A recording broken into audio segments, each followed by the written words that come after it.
ඔබ සැමට ජෙසු පිහිටයි. අද අප ඇතුල් වෙන්නට යන්නේ චතාරික සමයේ තුන්වන ඉරුදිනට අයත් ශුදෝ ලූක්තුමාගේ සුවිශේෂය 13 වෙනි පරිච්ඡේදයේ 1 සිට 9 දක්වා ආදරේ ප්‍රේමේ ප්‍රතිමූර්තියකට පුළුවන්ද සාප කරන්න, දඬුවම් දෙන්න, ප්‍රතික්ෂේප කරන්න. ජේසුස් වහන්සේගේ කාලේ පමණක් නොවේ, මේ නූතන යුගයේ අප අතරත් බොහෝ දෙනෙක් විශ්වාස කරන දෙයක් තමයි දෙවියන් වහන්සේ මේ කරුණාබරිත පියා සාප කරනවා, දඬුවම් කරනවා, ඒ වගේම මනුෂ්‍යව ප්‍රතික්ෂේප කරනවා කියන එක. ඉතින් අපි ජේසුගෙන්ම අහලා බලමු මේ ගැන උන්වහන්සේ මොනවාද කියන්නේ කියලා. ශුද්ධ ලූක්තුමාගේ සුවිශේෂයේ 13 වෙනි පරිච්ඡේදයේ පළවෙනි වගන්තිය මෙන්න මෙහෙමයි පටන් ගන්න. Parizan de tienes en afto to Cairo. Cairo කියන වචනය සුදුසු අවස්ථාව. මේ නාලිකාවේ නමත් කයිරොස්. ඒ මොහොතේදී දැන් අහලා බලන්න ඕනේ මොනවද මේ මොහොත කියන්නේ. අපි දන්නවා ජේසුස් වහන්සේ ජීවත් වුණ සමාජය කෘෂිකාර්මික සමාජයක්. ඔවුන් අහස, පොළව, කුරුල්ලන්, වනසතුන්ගේ හැසිරීම මනා ලෙස අවබෝධ කරගෙන හිටියේ. ඉතින් ජේසුස් වහන්සේ අහන්නේ ඔබ මේ පරිසරය පිළිබඳව එච්චර විශේෂඥයෝ නම් ඇයි ඔබට දෙවියන් වහන්සේගේ වෙලාව පිළිබඳව තේරුම් ගන්න බැරි කියන දේ? කෛරාටිකේනි, අහසේද පොළොවේද ලකුණු තෝරා දීමට ඔබ දන්නා වූය. එහෙත් මේ નિયમિત මොහොත ඔබ නොදන්නේ කෙසේද? ජේසුස් වහන්සේ එහෙම ප්‍රශ්න කරන්නේ 12 වෙනි පරිච්ඡේදයේ අවසානයේ විශ්වාසදායක දාසයෝ ගැන කතා කරලා. හරියටම 49 වෙනි වගන්තියේ පොළොව මත ගිනිලන්න ආවෙමි. ගින්න දැනටම ඇවිලී තිබේ නම් කොපමණ හොඳද? මං හිතන්නේ බොහෝ වෙලාවට මේ ගින්න ෆීර් කියන වචනේ තමයි අපිව නොමග යවන්නේ. ඒ වගේම වෙනත් ආකාරයේ දෙවියන් වහන්සේ පිළිබඳව අර්ථකථනයන් වලට ඇතුල් වෙන්න අපිට මඟ පාදන්නේ මේ ගින්න කියන දේ. ග්‍රීක භාෂාවේ ෆීර් කියලා කියන්නේ. එතකොට ජේසුස් වහන්සේ මේ විනාශකාරී ගින්නක් ගැන නෙවෙයි කතා කරන්නේ. අපි දන්නවා සුවිශේෂයේ ජේසු දන්නා එකම ගින්න ශුද්ධාත්මයන් වහන්සේ. ජේසුස් වහන්සේගේ උත්ථානයෙන් පස්සේ ගෝලයන් යාඥා කරමින් සිටිද්දී ශුද්ධාත්මයන් වහන්සේ ගිනි දළු ආකාරයෙන් බැසාවා කියලා කියන්නේ. ගින්නට පුළුවන් පිරිසිදු කරන්න. අනේ නිසාම තමයි ජේසුස් වහන්සේ කියන්නේ උන්වහන්සේගේ ප්‍රේමයේ ගින්න පොළොවේ ඇවිලෙන්න ආවෙමි කියලා. එහෙමනම් ජේසුස් වහන්සේ මේ මොහොත කයිරෝ අපි හරියාකාරව තේරුම් ගන්න ඕන කියලා පැහැදිලි කර කර ඉද්දි තමයි සමහරක් අය කතා කොට පිලාත් පිළිබඳව ප්‍රශ්නයක් අහන්නේ. පිලාත් විසින් ගලීලයන් මරා ඔවුන්ගේ ලේ ඔවුන්ගේම යාග සමග මිශ්‍ර කළ අන්දම ගැන උන්වහන්සේට දැන් වූහ. මෙතන කාරණා කීපයක් ගැන කතා කරන්නට ඕන. මුලින්ම මේ ගලීලයන්. එදා සමාජයේ ගලීලයන් ගැන තිබිච්ච අදහස තමයි ඔවුන් ඉතා වේගයෙන් කුපිත වෙන ජනතාවක් කියලා. ඉතා ඉක්මනින් කේන්ති ගන්න ජනතාවක් කියලා. ජේසුස් වහන්සේගේ කාලේ ඇති වුණු සියලුම විප්ලව අරගලයන් ඇති කරේ මේ ගලීලේ ජාතිකයන්. එනිසා පිලාත් මේ මංගල්‍යයට ගලීලයෙන් එන මිනිස්සු ගැන ඉතාමත්ම අවධානයෙන් හිටියේ. මේ පිළිබඳව ජෝසෙෆ් ෆ්ලාවියෝ නැමති ඉතිහාසය ලියන කතුරුවරයා කිසිම සටහනක් තබල නෑ. මේක සුවිශේෂය පමණයි දැක ගන්න පුළුවන්. එතකොට පිලාත් ගැන අලෙක්සන්ද්‍රියාවේ ෆිලෝනේ කියන දර්ශකයා කියන්නේ මොහු කෛරාටිකය, කොන්ද පණ නැති, වංශනික, එවගේම කිසිම නඩු විසඳුමක් නැතුව දඬුවම් දෙන කුරිරු පාලකයෙක් කියලා. ගලීලයෙන් ආපු මිනිස්සු ප්‍රශ්න කරන්නේ පිලාත් මේ කරේ සැක්‍රිලේජ්, දේව ද්‍රෝහි වැඩක් කියලා. දෙවියන් වහන්සේට අපහාස කිරීමක් කියලා. ඒ පිළිබඳව ජේසුස් වහන්සේගෙන් අහන්නේ. එතකොට ජේසුස් වහන්සේට උත්තර කීපයක් දෙන්න තිබ්බා. එකක් පිලාත් විරුද්ධව චෝදනා නගන්න තිබ්බා, ඇඟිල්ල දික් කරන්න තිබ්බා, බනින්න තිබ්බා. සාමාන්‍යයෙන් අපේ ජීවිත අපි එහෙමයි කරන්නේ. පාලකයන්ට බනිනවා, නැත්තම් ගලීලේ මිනිස්සුන්ට බනිනවා. විප්ලව කරන්නේ, අරගල කරන්නේ මේ මිනිස්සු කියලා. එතකොට මොවුන් බලාපොරොත්තු වුණේ ජේසුස් වහන්සේ පිලාත්ට චෝදනා කරයි, ඇඟිල්ල දික් කරයි. අනිත් පැත්තේ ඔවුන් විශ්වාස කරා යම් කිසි දෙයක් වුණාට පස්සේ මේක දෙවියන් වහන්සේගෙන් ආපු සාපයක් කියලා. ඇත්ත දෙවියන් වහන්සේම දඬුවම් කරා කියලා මොවුන්ට කියාගන්න අවශ්‍ය වෙනවා. ජේසුස් වහන්සේගේ උත්තරේ ඉතාමත්ම ලස්සනයි. ඒ කියන්නේ රෝම අධිරාජ්‍යයට විරුද්ධව, ඒ වගේම පිලාත්ගේ කුරිරු පාලනයට විරුද්ධව ඇඟිල්ල දික් කරන එකේ පළක් නැහැ. ඔවුන් වැරදි. ඔවුන් කුරිරුයි, දුෂ්ටයි. නමුත් ඒ ගැන කතා කර ඉන්නවට වැඩිය ජේසුස් වහන්සේ ප්‍රශ්නේ වෙනත් අතක හරවනවා. උන්වහන්සේ ඔවුන්ට උත්තර දෙමින් ඒ ගලීලයන් එබඳු විපතක් වින්ද බැවින් ඔහු අන් හැමටම වඩා පාපි වූවයි ඔබ සිතන්න ඔහුද? එතකොට ජේසුස් වහන්සේ ප්‍රශ්නේ පෙරලා ඔවුන්ගේ සිතේ තියෙන දේට ආමන්ත්‍රණය කරනවා, කතා කරනවා. මෙන්න මෙතනයි උත්තරේ එන්නේ. පසුතැවී සිත් හරවා නොගතහොත් ඔබ හැමද එසේම විනාශ වන්නෝය. ග්‍රීක භාෂාවෙන් තියෙන්නේ මෙතනොයිතේ පන්තෙස් හොමෝයොස් අපොලොයිස්තේ. ජේසුස් වහන්සේ මෙතන කතා කරන්නේ මෙතනොයිතේ. මෙතනොයිය කියන වචනයෙන් එන්නේ මේ සංකල්පය. ඒ කියන්නේ ඔබ සම්පූර්ණයෙන්ම හැරුණේ නැත්තම් යුටර්න්. අපි වාහනයක ගමනක් යනවා, එක පාරට අවට බලද්දී තේරෙනවා අපි මේ යන්නේ ළඟා වෙන්නට ඕන ස්ථානයේ දිසාවේ නෙවෙයි, හත්පසින්ම වෙනස් දිසාවක. ජේසුස් වහන්සේ මෙතන කියන්නේ ඔබගේ දිසාව හත්පසින්ම වෙනස් කරන්න. මෙතනොයියා, මෙතනොයිතේ ප්ලූරල්.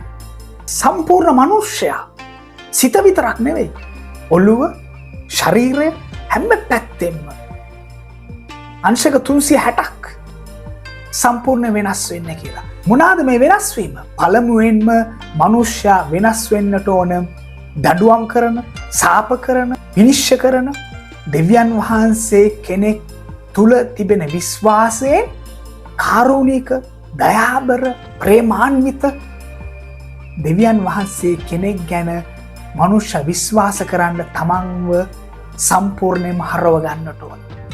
එහෙම නැත්තම් අපි සාප කරන, විනිශ්චය කරන, දඬුවම් කරන දෙවියන් වහන්සේ කෙනෙක් ගැන විශ්වාස කරලා ඒ වගේ අපි හැසිරෙනවා නම් අපි උත්සාහ ගන්නේ අපේම දුෂ්ටකම, අපේම කුරිරුකම දෙවියන් වහන්සේගේ නාමයෙන් විකාශනය කරන්න. ඉතාමත්ම වැදගත් පොයින්ට් එකක්. ජේසුස් වහන්සේ ආවේ මේ දේ වෙනස් කරන්න.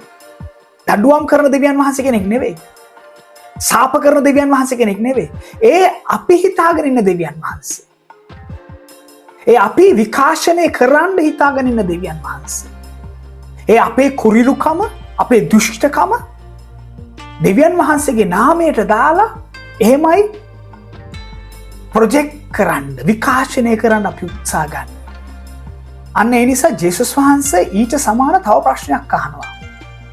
මේ පිළිබඳවත් ජුසෙප්පේ ෆ්ලාවියෝ කියන ඓතිහාසික කර්තෘවරු සටහනක් තබලා නැහැ.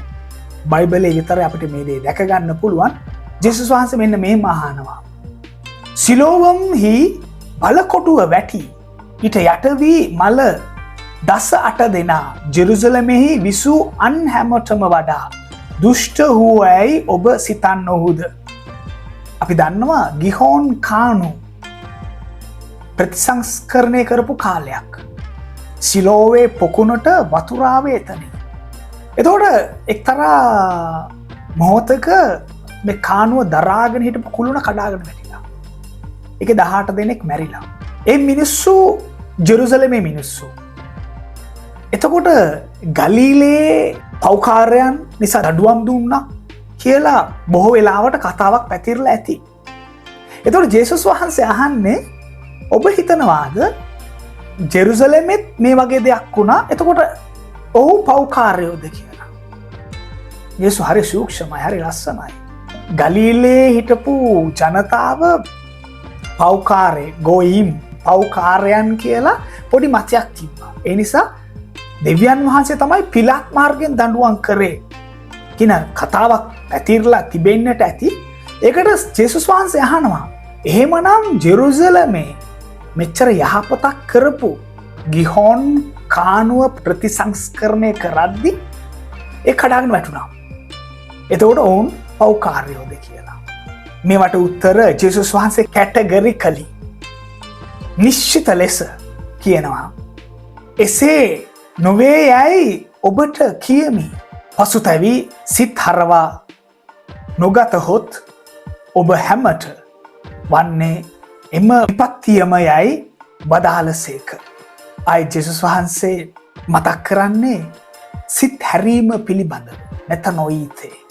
දෙවියන් වහන්සේ වෙතට අපි හැරුණේ නැත්තම්, අපි යහපත් උනේ නැත්තම් එතනින් ලැබෙන මරණය ඊටත් වැඩිය භයානකයි කියලා කියන්නේ. අධ්‍යාත්මික මරණයක් ගැන ජේසුස් වහන්සේ මෙතන කතා කරන්නේ. ශාරීරිකව කෙනෙක් ජීවත් වෙන්න පුළුවන්. නමුත් අධ්‍යාත්මිකත්වය නැතුව. මොවුන්ට දෙවියන් වහන්සේගේ යථාර්ථය ගැන පැහැදිලි කරන්න ජේසුස් වහන්සේ උපමාවක් කියනවා. උන්වහන්සේ උපමාවක් වදාරමින් එක් මිනිසෙකුගේ මිදිවත්තෙහි වැඩුණු අත්තික්කා ගසක් විය. අපි දන්නවා මේ උපමාවේ චරිත 4ක් තිබෙනවා. පළවෙනි චරිතය තමයි ඒ වත්තේ අයිතිකරු. අපිට එකපාරට කියන්න පුළුවන් මේ වත්තේ අයිතිකරු දෙවියන් වහන්සේ කියලා. නමුත් ප්‍රවේසම්බෙමු මේ වත්තේ අයිතිකරු අපි හිතාගෙන ඉන්න දෙවියන් වහන්සේ. දෙවියන් වහන්සේ මෙහෙමයි කියලා අපි හිතාගෙන තිබෙන ප්‍රතිරූපයක් තිබෙනවනේ. එන්න ඒ ප්‍රතිරූපය නියෝජනය කරන වත්තේ අයිතිකාරයා තමයි දෙවියන් වහන්සේ. මිදි උයන අපි දන්නවා ඊශ්‍රායල් ජනතාව පැරණි ගිවිසුමේ සංසන්දනය කරේ මිදි උයනට. අත්තික්ක ගහට සංසන්දනය කරේ හැම ඊශ්‍රායල් ජාතිකයෙක්ම. අද කාලේ අපිට කියන්න පුළුවන් බෞතිස්ම ස්නාපනය, ප්‍රසාද ස්නාපනය ලැබපු හැම කිතුණුවෙක්ම අත්තික්ක ගහට සමානයි. ඔහු ඒ ගසේ ගෙඩි සොයා ආවේය. දැන් අපි හිතාගන්න දෙවියන් වහන්සේ ඒ ගයේ ගෙඩි හොයාගෙන එනවා. ඒත් කිසිවක් සම්බ නොවීය. මේ අත්තික ගස්වල ඵල නැහැ. යසායා දිවස් ප්‍රසාදිවරයා, එසෙකියල් දිවස් ප්‍රසාදිවරයාගේ පොත් කියවලා බැලුවොත් එම හොඳටම පැහැදිලි දෙවියන් වහන්සේ ඊශ්‍රායල් ජනතාවගෙන් ඵල ඉල්ලනවා. ප්‍රීතිය, සාමය, සමගිය, සතුට නැමැති ඵල ඉල්ලද්දී ඔහු නිෂ්පාදනය කරන්නේ තිත්ත මිදි. බොන්න බෑ. දිවැසිවරු කලකිරෙනවා. එවිට ඔහු උයම් ගොව්වාට කතා කරමින් බලන්න දැන් අවුරුදු 3ක්ම මේ අත්තික්කා ගසේ ගෙඩි සොයා නමුත් කිසිවක් සම්බ නොවීය ගස කපා දමන්න. එය පොළවට බරක්ව තිබිය යුතු මන්දයි කීය. එතකොට මේ අපි හිතාගෙන දෙවියන් වහන්සේ කියනවා අවුරුදු 3ක් බලාගත්තා. මේ අවුරුදු 3 කියන්නේ ජේසුස් වහන්සේගේ ප්‍රසිද්ධ ජීවිතය ගැන දෙන හිඟියක්. එතකොට මේ දෙවියන් වහන්සේ කියන්නේ අවුරුදු 3ක් මගේ එකම පුත්‍රයා අවලා මිදිවත්ත බලාගෙන ඒකේ මම ඵල බලාපොරොත්තු වුණාට කිසිම දෙයක් නැහැ. අපි හිතා ඉන්න දෙවියන් වහන්සේ එතකොට මේ උයන් ගොව්වා මිදිවත්ත රැක බලාගෙන ඉන්න පුද්ගලයා මොනවද කියන්නේ? ඔහු උත්තර දෙමින් ස්වාමිනී ඒ වටකර හාරා පෝර දමන පිණිස මේ අවුරුද්දටත් තිබුණාවේ. ඉන්පසු ඵල දැරුවොත් හොඳයි. නැතිනම් එය කපා දමන්නට පුළුවනැයි කී බව වදාළසේක. එතකොට මේ